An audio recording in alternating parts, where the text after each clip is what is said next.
Assalamualaikum warahmatullahi wabarakatuh. Selamat datang di video kali ini. Sekarang saya di sini akan membahas tentang penyajian data. Oke, penyajian data oleh Rufania. Nah, di sini ada tujuan pembelajaran yang ingin kita capai.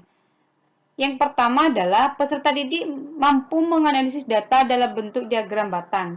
Yang kedua, peserta didik mampu menyajikan data dalam bentuk diagram batang. Dan yang ketiga, peserta didik mampu menafsirkan data dalam bentuk diagram batang. Nah, kita akan lebih fokus pada penyajian data dalam bentuk diagram batang. Tapi sebelumnya di sini ada peta konsep. Jadi, sebelum kita ke penyajian data, kita harus mengetahui materi sebelumnya, yaitu tentang pengertian data, metode pengumpulannya, baik itu dengan wawancara, angket, atau observasi. Kemudian, jenis data, ada data kuantitatif dan kualitatif. Berdasarkan cara memperolehnya, ada dua, data primer dan data sekunder. Dan selanjutnya baru kita kepada penyajian data. Penyajian data ini juga ada dua macam. Yang pertama adalah tabel dan diagram. Nah, di tabel itu dibagi lagi menjadi diagram batang, diagram garis, dan diagram lingkaran. Akan tetapi, di sini kita lebih fokus pada diagram batang. Sebelum pada diagram batang, lebih baik data tersebut disajikan dalam bentuk tabel. Oke. Penerapan penyajian data dalam kehidupan sehari-hari. Jadi, data itu bukan hanya sebuah matematika saja, tapi juga bisa diterapkan dalam kehidupan sehari-hari. Yang pertama dalam apa? Yang pertama contoh dalam perkiraan cuaca. Dalam perkiraan cuaca itu dapat disajikan dalam bentuk tabel. Nah, seperti ini ada BMKG.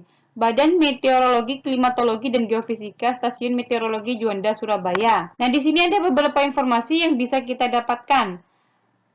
Ada Surabaya, berapa itu cuacanya, pada jam berapa, cuacanya itu seperti apa, mendung atau hujan atau cerah atau berawan. Selanjutnya, bisa diterapkan dalam hasil sensus penduduk.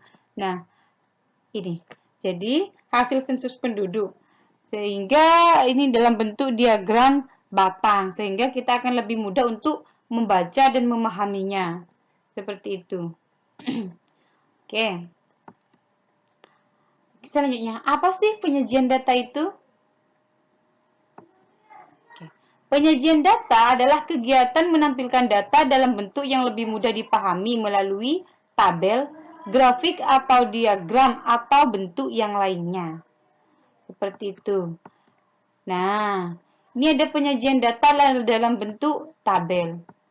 Penyajian data dalam bentuk tabel berarti mengumpulkan data-data ke dalam kelompok yang sama pada suatu baris atau kolom, sehingga setiap kelompok memiliki frekuensi atau jumlah. Sedangkan penyajian data dalam bentuk diagram batang adalah data disajikan dalam bentuk batang atau balok yang letaknya itu bisa vertikal atau juga bisa horizontal. Contoh soal. Nah, ini ada contoh soal. Diberikan berat badan dalam kilogram.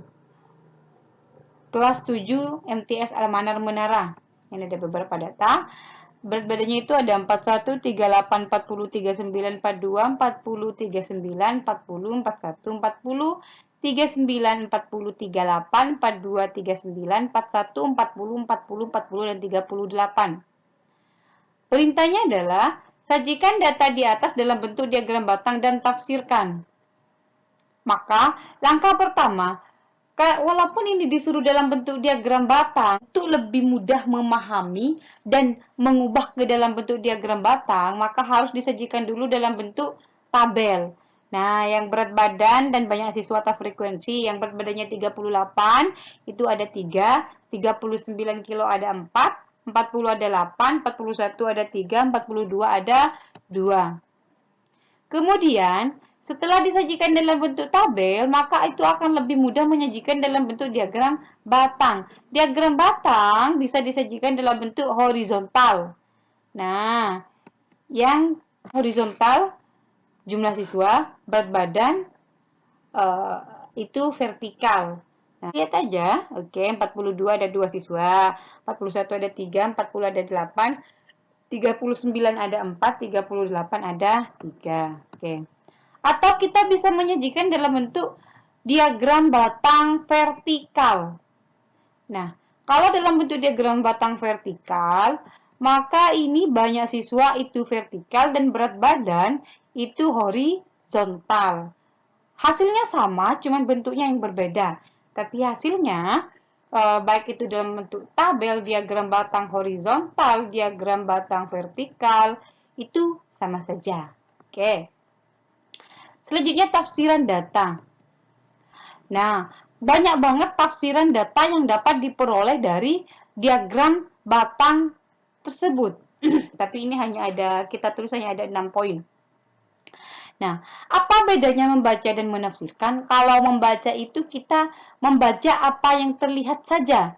Kalau menafsirkan, hal yang tersirat dan tersurat atau tersurat dan tersirat itu namanya menafsirkan. Kalau yang membaca itu hanya hal yang tersurat saja. Jadi apa yang terlihat dibaca dalam bentuk kata-kata seperti itu. Oke, karena kita menafsirkan berarti lebih mendalam lagi daripada hanya sekedar membaca. Yang pertama, berat badan dengan jumlah siswa terbanyak adalah 40 kilo.